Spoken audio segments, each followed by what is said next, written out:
Hey, in this video I'm going to show you how to build this Class A ship step by step. And in my opinion, this is the best fully Class A fighter ship that you can build.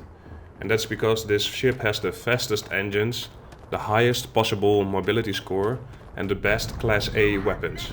So the ship is meant to outmaneuver and get behind enemy ships and quickly destroy or disable them. The ship, however, does not have a lot of hull and shield health, so you cannot tank enemy fire for long. So you have to rely on speed and mobility. And when you do that right, this ship can wreck any enemies you throw at it. And because doing that type of space combat is both challenging and fun, everyone should have a ship like this in their collection. And that's why I'm going to show you exactly how to build this ship. Let's get into it. You can build almost the entire ship here, at the ship technician in New Atlantis. Later on I'll show you where to go for some finishing touches. Okay, so here's one that I made earlier. This is going to be the end result. To start building this ship, first select the ship that you want to sacrifice, as there currently is no way to start building a new ship from scratch. In my case, I chose this ship, the Railstar, and went into the ship builder. Select all and then delete. Now we can start building. Press add to open up the parts menu. The first part you want to add is a landing bay. Go over to the Bays tab, select the 120 LD landing bay, flip it and place it down. Next up are the habs.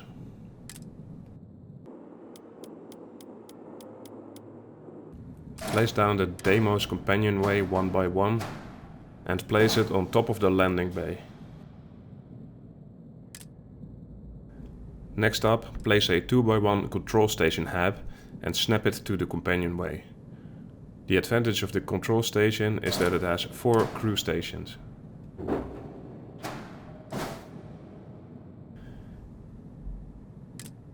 Now we need another 2x1 hab on top. I chose to use a Deimos all-in-one berth because it has beds for multiple crew members, but any other Deimos 2x1 hab is fine here. Next up is the landing gear. First, place a 220 CB landing gear on both sides of the 1x1 hab.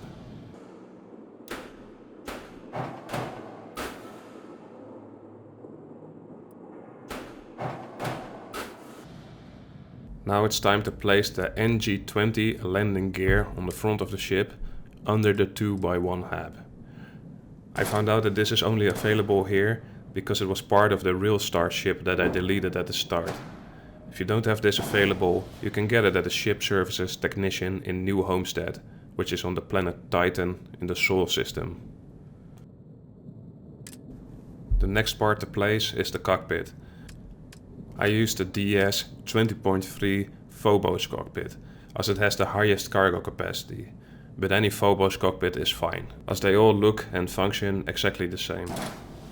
So you can now see a preview of the Phobos cockpit interior. Personally, I'm a big fan of this look.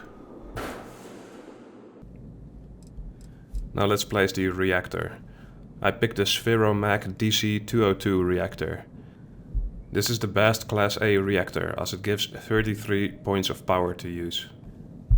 Note that you do need rank 4 in Starship design and also be level 43, or you won't be able to use this reactor. If it's not available for you, I would suggest to use whatever Class A reactor that gives you the most power. Place the reactor on top of the landing bay at the back of the ship. Now for a grav drive. I picked the R4000 Alpha grav drive. This grav drive has a 27 jump thrust and 95 health, which makes it the best option available in Class A. Place the grav drive on top of the reactor. The next step is to place a shield on top. I prefer the Marduk 1040A, which gives you 760 health and only uses 7 power. Now there is a Class A shield that gives more health, but also uses more power. But since this is a fast and mobile ship, we don't really need to rely on the shield, as we can outmaneuver any enemy ship. So by saving power on the shield, we can put more power in the engines and weapons. This ship still needs a docker. I'm going for the Connect Pro docker, which I think looks the best on this ship. The best spot for the docker is at the back of the ship, because this means all ladders in the ship will be found at the back.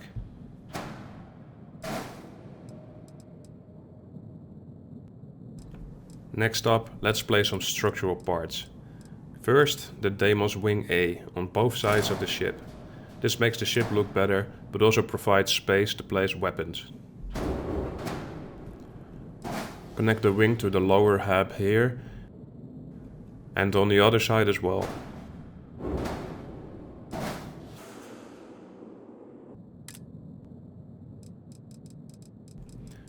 Next up, the Deimos Cowling 4.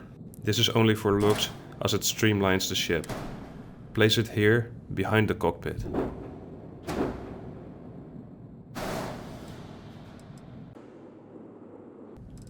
Another structural part that the ship needs is a wing to hold the engines. And for that purpose I'm using the Nova wing. Place these wings on the back of the top hab on both sides.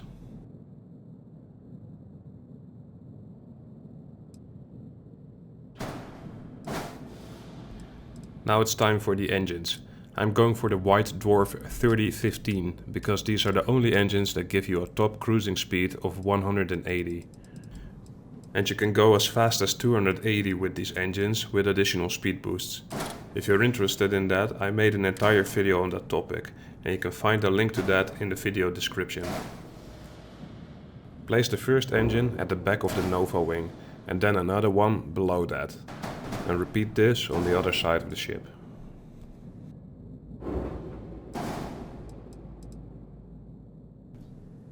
The ship still needs some fuel tanks. The fuel tank I'm using for this ship is the H10 Helium-3 tank, which gives you 210 grav jump fuel. That's a lot for a tank of this size and enough for every grav jump that I've needed to make. I'm sticking the tank to this side of the top hab. Now it's time to add some cargo holds. I'm going for the 200 cm ballast cargo hold, which you can place on the other side of the ship. If you want to be able to transport contraband though, skip this step for now, as I'll show you where to get a shielded version of this cargo hold later on. There's still a good spot left to place another cargo hold on the bottom of the ship. The best looking option here is the 20T Hauler cargo hold, which gives you an additional 760 cargo space. Select this cargo hold and place it on the bottom of the ship.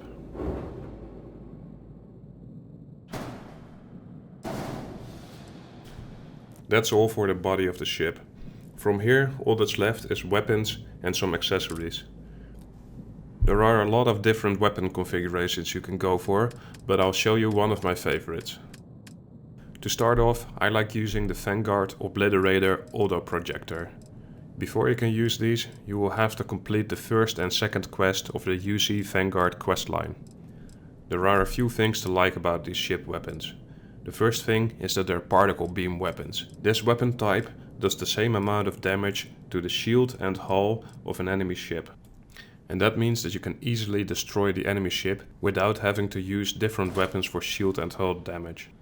Apart from that, these weapons have a long range, a high fire rate and a low power use of 2. And since you can use a max of 12 power for any weapon, that means you can use 6 of these guns. And that also means 6 times the listed damage output. Combined with a high fire rate, that means these weapons have a really high DPS, or damage per second. For the placement, you can place 2 of these on the cockpit and 4 of them on the back wings. For a weapon 2, you could use even more particle beam guns, but you're not allowed to use even more Vanguard auto projectors. But what I'm going to show you instead is adding some missile weapons. For Class A, I like using the Atlantis 280A missiles. These also do a lot of damage to both shield and hull. However, the fire rate is really low. So for these, make sure to time your shots well. Another reason that I like these is the cool factor, and that is because they look really good if you place them on the front wings. With a max power use of 3, you can place a total of 4 of these missile launchers. So So the ship is almost done now, and I've placed everything I could at this location. Before you can leave the shipbuilder though, you'll have to assign the weapons to weapon groups. I'm assigning the auto projectors as the first weapon and the missile launchers as the second weapon.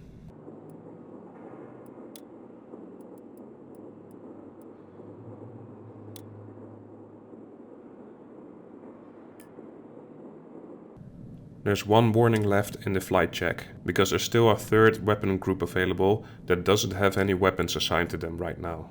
Ignore this warning for now, because we're going to fix this later. I'm already going to make this my home ship and then fly it to another planet for some finishing touches.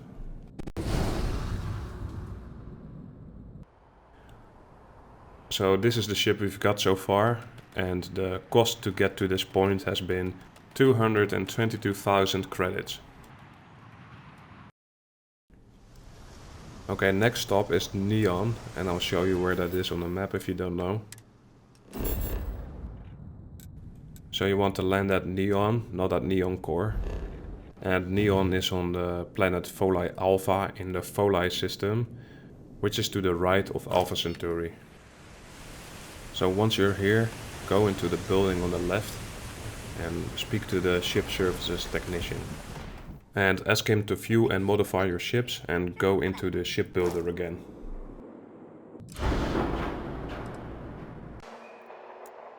And the reason we've come here is for this part, the equipment plate. And this is one of the few places where this is available. Now we need to add a few of these so that we can attach more accessories to our ship later. Place the first one on top of the hab and then two more on top of the engines. Because of the equipment plate, you can now place another weapon on top of the hab. So what I like to do is to add the nullifier 7050 suppressor on top. This is a good Class A EM weapon. And this is good to have because it allows you to disable ships without destroying them. And that makes it a lot easier to disable, board and steal enemy ships.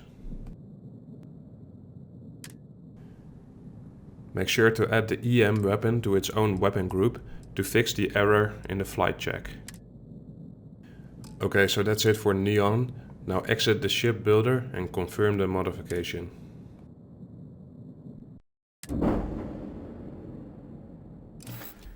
And you should note that we spent about 32,000 credits here.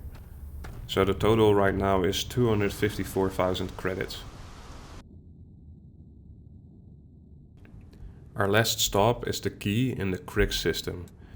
And this is where that is.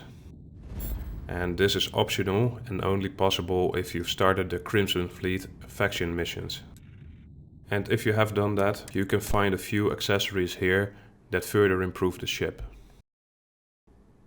So after fast traveling, you should dock at the key and board it. So let me show you exactly where to go. So first go to your left here. And then through this door. And then on the left here. And speak to Jasmine here and ask her to view and modify your ships. And then go back into the shipbuilder. Okay, first thing that will improve this ship is the comm spike, which will only unlock later in the Crimson Fleet questline. If you put this thing on your ship, it will make targeting enemy ships faster, and it also reduces ammo use while in targeting mode.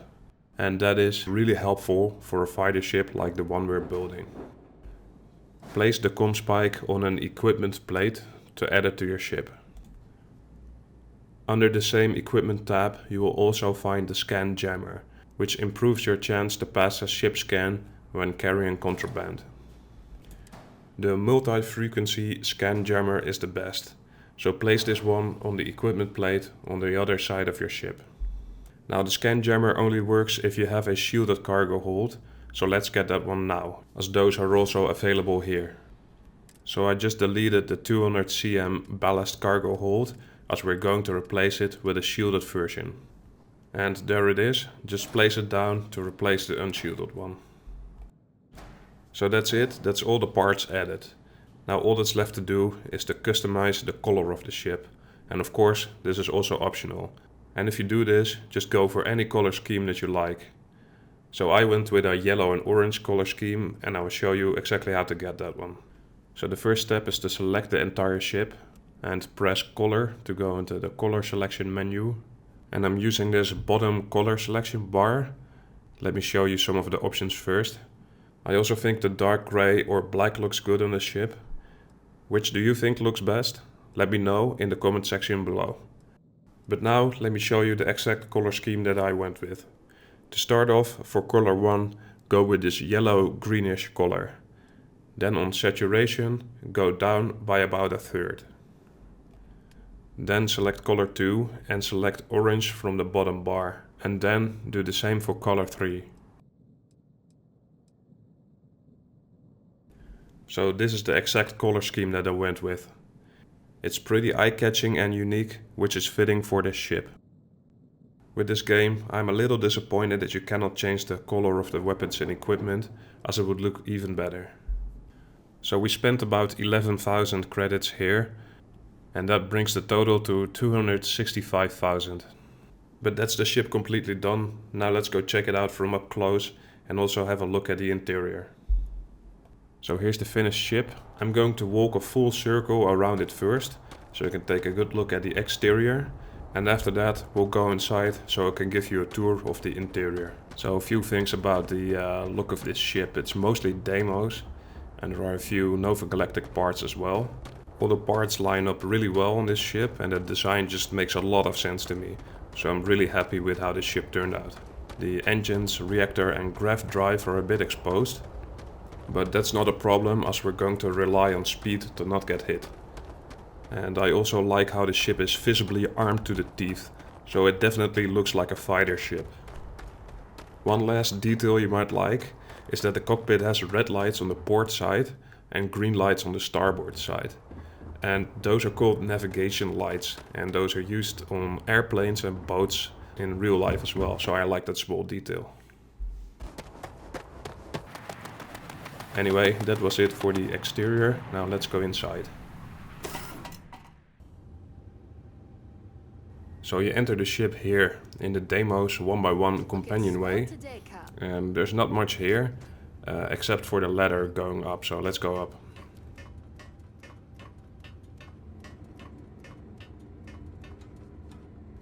So this is the 2x1 all-in-one berth, also by Demos. And it's got 4 beds and a small dinner area and kitchen. And the galley in this kitchen also works as a cooking station, which means you can craft food items here. And the docker is on top of the ship at the back here, and that means all ladders of the ship are in one place, which leaves the rest of the ship more open and unobstructed. And through the door here you'll enter the 2x1 Demos control station, which has 4 crew stations.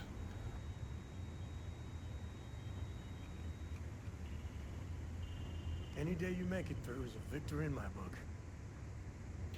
And here is the Demos DS 20.3 Phobos cockpit, which also has 2 crew stations, as there are chairs on the side of the entrance. Now let's sit down in the pilot seat.